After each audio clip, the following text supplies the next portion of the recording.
Tere tulemast Blackstaffi podcasti taas, mina Raigo ja külas meil on uuesti Liis Salus, toitumisterapeut. Ja tänane teema on meil siis nahaprobleemid ja soolestik, et kuidas on nahaprobleemid meie soolestikuga seotud. Et kas nahaprobleemid on pelgalt ainult naha teema, et aitab, kui ma siia mingit kreemi või asja peale panen, või on ta ikkagi siis seotud ikkagi meie soolestikuga ka? Kindlasti on soolestikuga seos olemas, et kas see on just lekkiv sool, liikikatt, aga kui midagi on meil naha peal väljaspoolt välja löönud, siis võib olla suur tõenäosus, et see asi saab ikkagi seestpoolt alguse. Ja eriti, kui vaadata ka minu enda kliente, kes tulevad ja räägivad, et nad on võtnud seda hormoonkreemi, seda asja, ja nii kui see kreemi kasutamine lõpetada, tuleb see probleem tagasi. Et siis äkki olekski aega vaadata hoopis sissepoole, et mis me teha saame. Ja nahaga seoses on tegelikult olemas ka selline nahatsöliaakia vorm nagu herpetiformne dermatiit. Ja minu enda sõbrannal tegelikult on see ja väga põnev oli kuulata, et kuna minul on soolestiku tsöliaakia ja võeti siis gastroskoopiaga biopsia selle määramiseks, siis temal võeti hoopis sellest samast nahapunnikesest, nahavillikesest käe pealt, küünarnuki pealt. Et seda esineb kindlasti harva, aga see asi on ka olemas. Ja on samamoodi seotud gluteeniga, nisuga ja nii, kui ta siis jätab endal nisu ja gluteeni välja, läheb tal ka nahk korda. Et see on üks näide lihtsalt, et loomulikult neid põhjuseid võib olla erinevaid. Et seda saan mina ise ka kinnitada, et mul on endal ka siis natuke seentega probleeme naha peal, et siuksed laigukesed, mis siis näiteks päikesega taanduvad ja olen kasutanud ka erinevaid mingeid šampoone, kreeme, hüdrokortisoon salvi, aga tegelikult ma olen, nagu täpselt nii, nagu sa ütlesid, nii kui lõpetad selle kreemi kasutamise, tuleb kohe tagasi. Et kokkuvõttes see on nagu plaastri peale panemine, et see ei lahenda seda probleemi. Et probleemi tuleks vaadata kuskilt seespoolt, aga sellele nagu tähelepanu siis tavameditsiin ei ole mulle juhatanud. Et sellele ma olen nagu ise siis nii-öelda silma peale pannud. Ja ma märkan kohe, et näiteks kui ma joon kohvi, kui ma söön magusat, et siis kohe hakkab möllama nii-öelda see seen, et ta saab toitu justkui.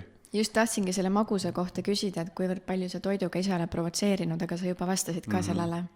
Jaa, et jah, muidugi ma ei ole ideaalne inimene, ma võiksin süüa palju paremini, kui ma söön, aga mul ei ole mitte kedagi teist süüdistada selles, et otsene seos on minu puhul küll näha, et kuidas ma toitun ja kuidas siis nahk sellele reageerib. Kas sa oled selle magusaga tähele pannud ka, et mis tüüpi magus see on? Et ma tean, et meile rääkisime sinuga eetriväliselt natuke puuviljadest, et sulle väga meeldib mango. Et kas sa ka sükeste looduslike marjade puuviljadega oled seda reaktsiooni märganud? Et võib see ka nagu puuvilja suhkur ehk fruktoos olla, mis põhjustab või on pigem ikkagi tõenäoliselt valget suhkurt sa väga ei tarbi, aga võib-olla vahest sul juhtub mingid sellist rafineeritud toitu ja muid mitte nii häid valikuid, et kummas see nagu on indutseeritud, et kuidas sa ise märkad? Pigem, mis ma ise olen märkanud, on ikkagi siis nii-öelda see rafineeritud suhkur, kas näiteks kommis kuskil šokolaadis, koogis, et mitte siis puuviljas, jah. Et võiks nii-öelda üle vaadata need asjad, et rohkem siis pigem puuvilja tarbida, kui selle koogi või kommi poole sirutada kätt. Ja mida ma alati armastan öelda, on see, et hea tervislik valik on see, mis on loomulikult eksisteerival kujul, mida me ei töötle, mida me ei pea pakendama ja mis kasvabki nii, nagu ta on ette nähtud. Just. Aga millised sümptomid siis võivad nahal viidata sellele, et soolestikus on mingid probleemid, et kas on mingid sellised kindlad asjad ka, et ma ei tea, kas näiteks nahakuivus või näiteks, nahakuivus võib muidugi viidata ju ka vedeliku puudusele. Nii. Just. Et jah, et võib olla erinevalt, võib olla kuivust, kellel on haavandeid ja siinkohal ongi just näiteks lisaks vee joomisele E-vitamiin väga oluline. Et E-vitamiin aitab siis niiskuse kadu ja sellega toimetada. Et niiskus ei kaoks nii kiiresti ära, et see nahk püsiks meil nii nagu ta on ette nähtud ja lastne. Ja kust me võiksime E-vitamiini saada?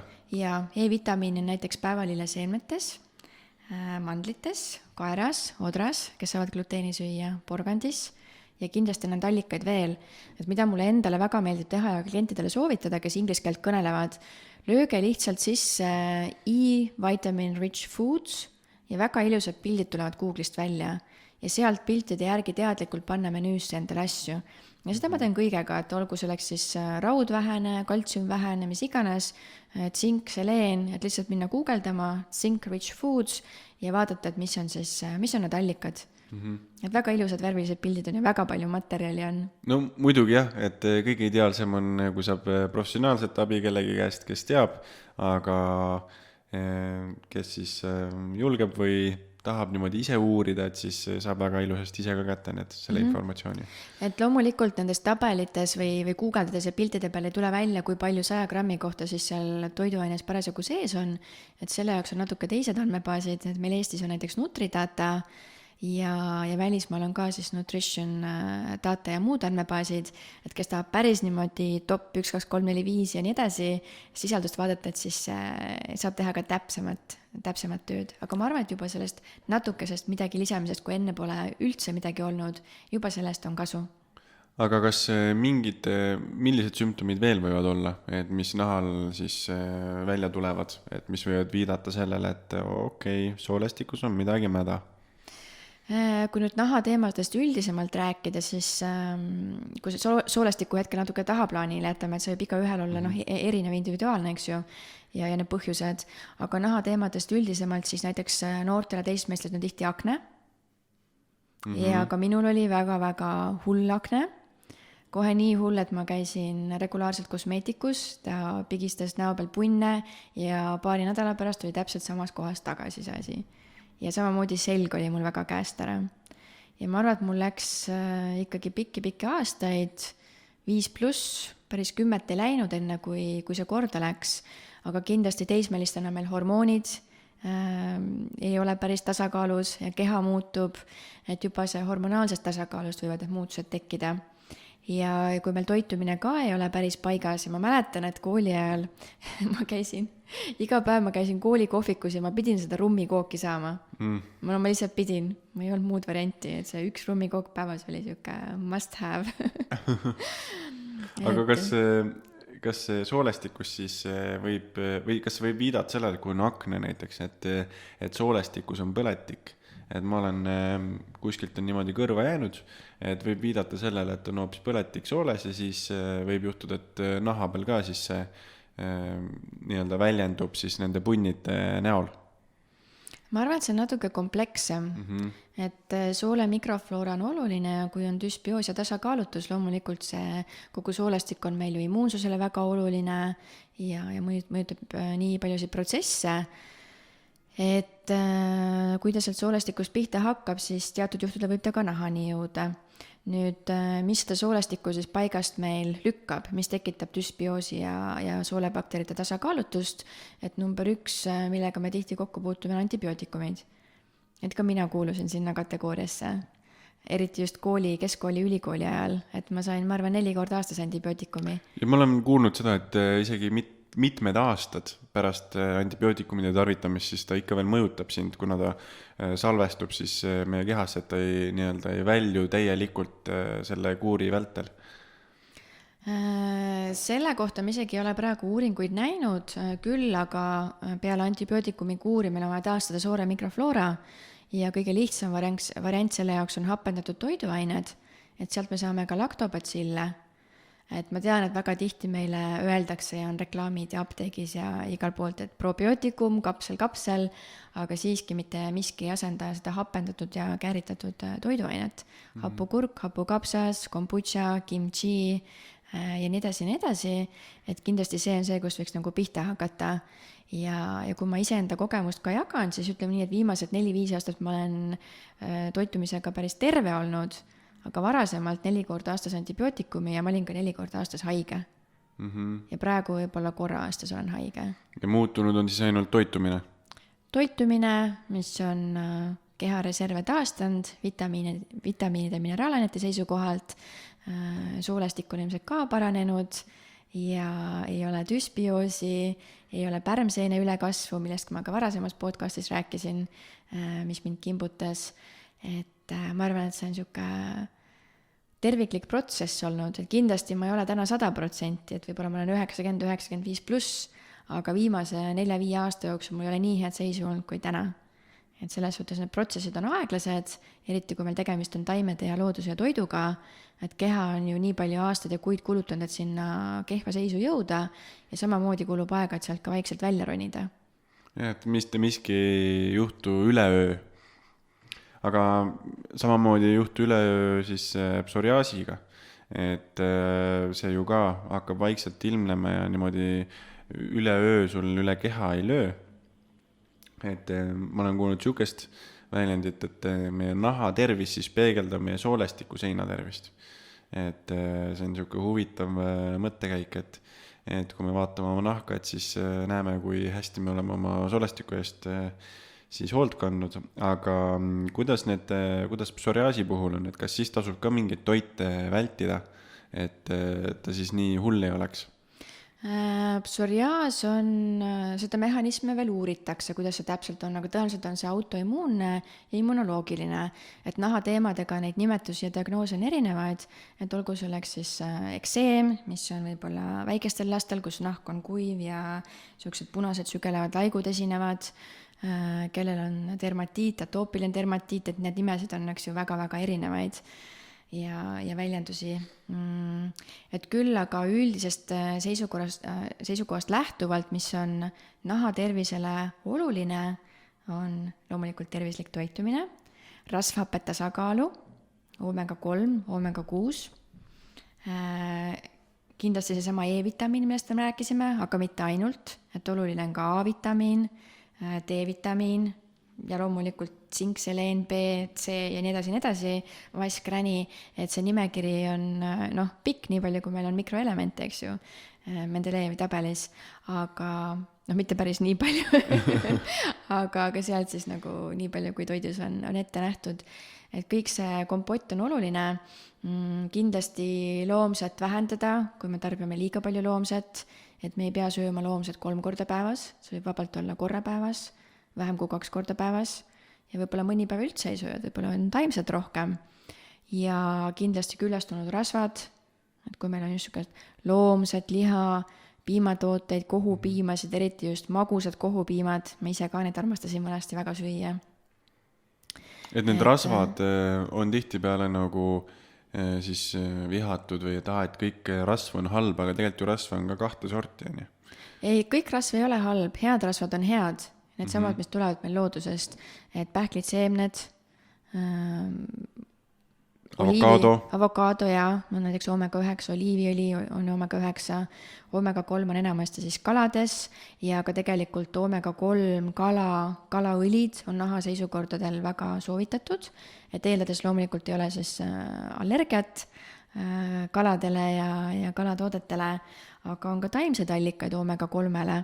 Et kindlasti keha jaoks see kalaõli ja loomne on lihtsamini omastatav, aga taimsetest näiteks omega-3 on siiaseemnetes, tudraõlis, kanepiseemnetes, kanepiõlis, hästi natukene kreekapähklis ja saab siis igaüks juurde otsida. Et me peaksime ikkagi kõike saama ja mis on siis nagu jutumärkides nagu pahad rasvad, et ongi liigne küllastunud rasv, liigne loomne, et natuke on vaja ka küllastunud rasva ja ka tegelikult kookosrasv on küllastunud rasv, aga ta on taimsest allikast. Ja kehas see kookosrasv käitub natukene teistmoodi, et on siis uuringuid, kus siis, kui õigesti mäletan, siis Vaikse ookeani saarel hõimud siis tarbisid seda väga suurtes kogustes ja neil ei juhtunud siis samasuguseid nähtusi nagu läänemaailmas, kus siis loomset küllastunud rasva tarbitakse üle, et keha ei toimetanud niimoodi. Et kõik küllastunud rasv ei ole siis ka ühesugune, et see oleneb ka, et kust see pärit on? Kas loomsest või taimsest allikast, et loomulikult ühegi asja liig ei ole hea, et mõistlikult, et saab siis teha paremaid valikuid. Ja loomulikult transrasvad, mis on meil teatud küpsetistes, kondiitritoodetes, et seda inimene ei olegi peaaegu ette nähtud tarbima, eks ju. Et jälle see kuhju kumuleeruv efekt. Et eelistada siis paremaid valikuid. Ja kuna see nahk ja hormoonid on seoses, siis kindlasti veresuhkur tasakaalus hoida päeva jooksul, et selle jaoks on just kaalu kontekstis ja mida ka diabeetikud jälgivad, on GK ehk glükeemiline koormus, et see jaguneks siis päeva jooksul ühtlaselt. Et veresuhkur tasakaalu, rasvhapped paika, et oomega-3 on kenasti olemas ja oomega-3-ga kindlasti see reaktsioon või tulemus ei tule koheselt, et on uuringud ka, kus on ikkagi 2-3-4 kuud ja iseenda praktikast kuulsin siis tuttava käest juhtumit, kus oli 1,5 aastat läinud enne kui keha korda sai.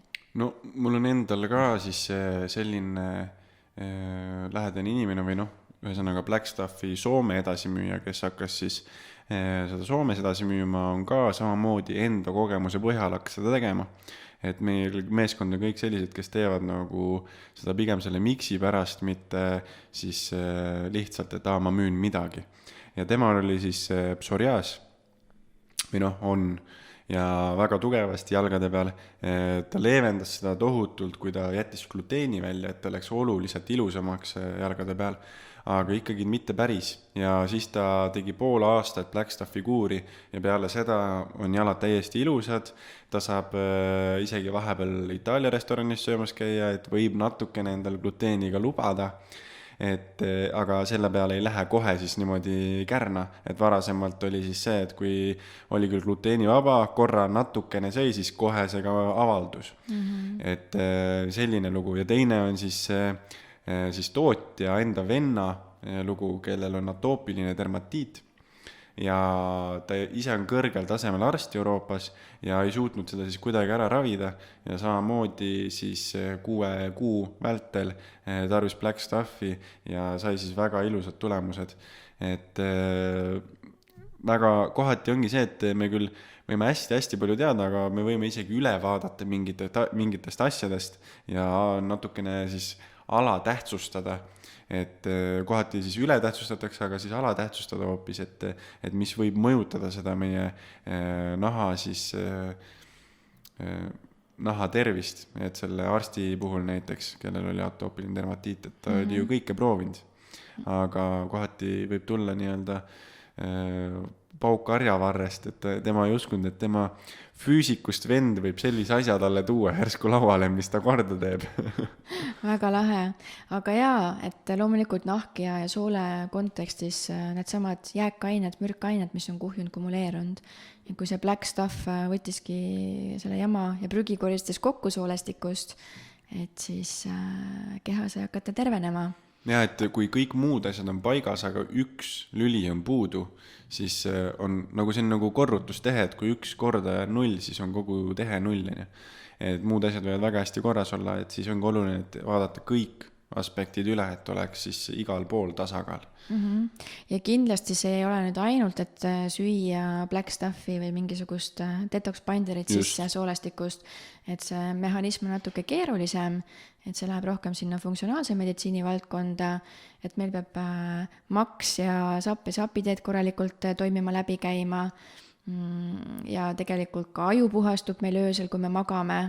Kui unatunnid on lühikesed, siis see lymphatic system ei puhastu, et see toimub ainult magades, et unatunnid on väga olulised. Ja kusjuures selle kohta ma tean niisugust huvitavat fakti, et kui me sööme 3-4 tundi või ühesõnaga, et meil on kasulik siis teha selline ajupuhastus päev 1 kord vähemalt nädalas, kus me ei söö 3-4 tundi enne magama jäämist, sest et vastasel juhul meie soolestik võtab nii palju energiat selle toidu töötlemise jaoks, et meie aju ei saagi seda puhastusprotsessi läbi viia ja et ka siis minna varasemal ajal magama, sest et see puhastusprotsess toimib siis sügav unefaasil, mis on siis öö esimeses pooles, et selline ajupesu kohati on siis hea ka.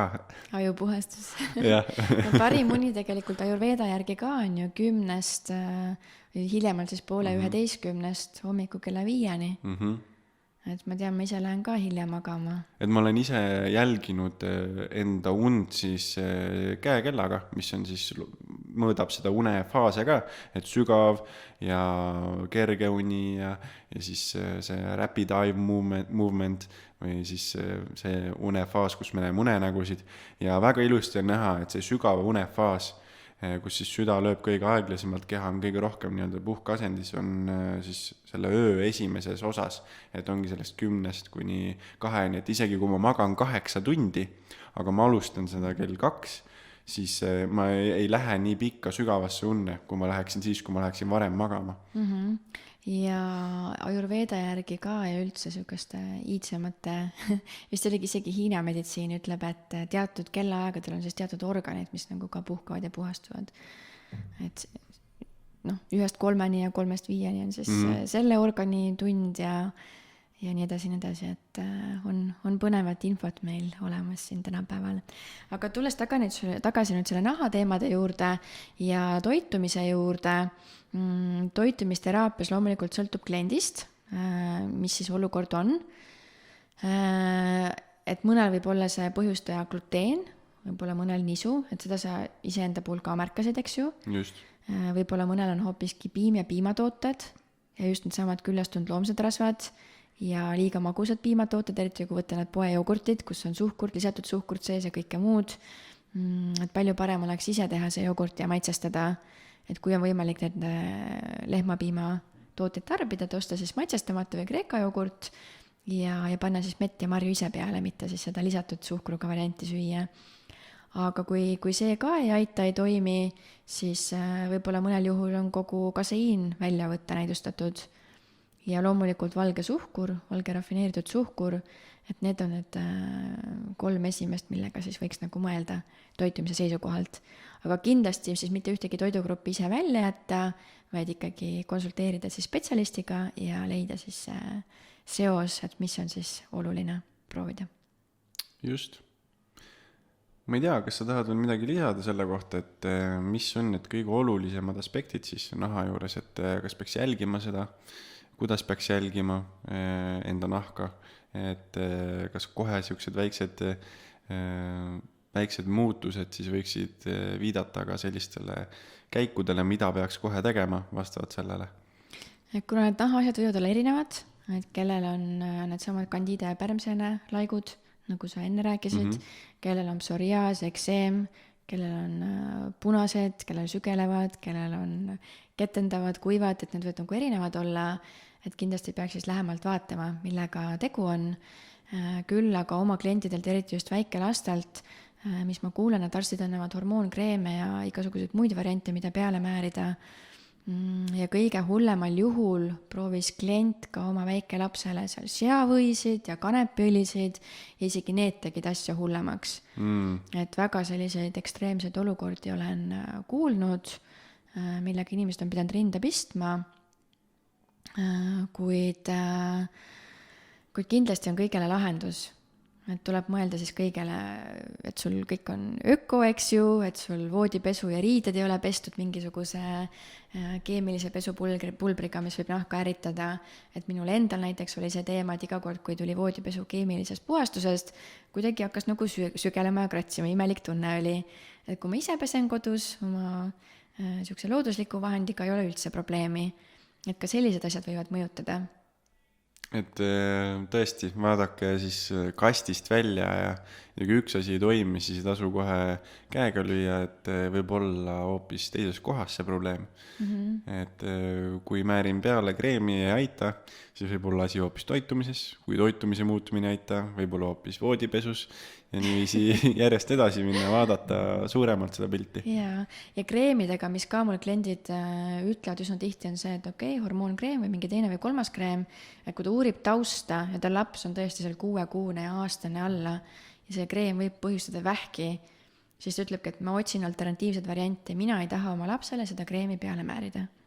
Jah, et võib-olla alustada siis ikkagi lihtsamatest variantidest, et mis on meie nagu looduslikumad ka, nagu sa just rääkisid sellest voodipesu, et miks panna kohe alguses hormonaalkreemi, kui võib aidata pelgalt see, et lihtsalt vahetada enda pesuainet, millega voodipesu pesta. Nendel päris väikestel lastel nüüd loomulikult ainult voodipesu vahetusest ei pruugi aidata, et millega nad tihti abi saavad, on see, et kui nad on rinnapiimal, et ema siis võtab, et lapse veri läheb laborisse, aga ema siis korrigeerib enda toitumist, et läbi rinnapiima siis need asjad, mida laps ei talu, et need võivad siis ärritust tekitada. Et väga kenasti saavad tulemusi, kui kinni hoida. Jah, sest lapse mikrobioom ju on ka väga tugevasti seotud sellega, milline on ema mikrobioom, kuna ta saab selle sünniteedest, ja isegi mõned uuringud väidavad seda, et isegi enne rasestumist juba mõistlik jälgima hakata enda siis toitumist ja seda, kuidas me oma soolestiku eest muretseme, sest see juba näitab või dikteerib seda, milline saab olema lapse mikrobioom ja läbi sellega tegelikult tervis üldisemalt. Et väga huvitavaid erinevaid uuringuid on igal pool näha, muidugi see ei ole absoluutne tõde, aga väga huvitav on neid jälgida ja suuremat pilti kokku panna siin nendest väikestest pusletükikestest. Ja rääkides just nendest väikestest lastest, siis loomulikult, et kui on keisrilõiget, siis ta ei saa neid häid baktereid ja kui ta on pudelipiimal, mitte rinnapiimal, et see ka juba teeb lapse immuunsust ja soolestiku nõrgemaks. Et mida võimalikult looduslähedasem, seda parem. Ja klientidelt ma näen ka, et kui on ikkagi saanud nagu hästi väikses eas antibiootikumi, siis hakkavad need probleemid pihta selles mõttes soolestikuga, mikroflooraga ja nii edasi. Ja võivad ka nahal avalduda siis. Jah. Selge, ehk siis jällegi jõudsime samasse punkti tagasi, võimalikult puhas toit, võimalikult looduslik ja nii-öelda algupärane, loomulik, et ei oleks midagi tehislikku. Aga ma arvan, et sellega me täna lõpetamegi. Veel kord tahaksin tänada seda kena kohta siin, kus me saame selle podcasti salvestada ja Huubipere, kes tegi meile võimalikuks siin selle olemise. Aitäh ja järgmise korrani! Järgmise korrani!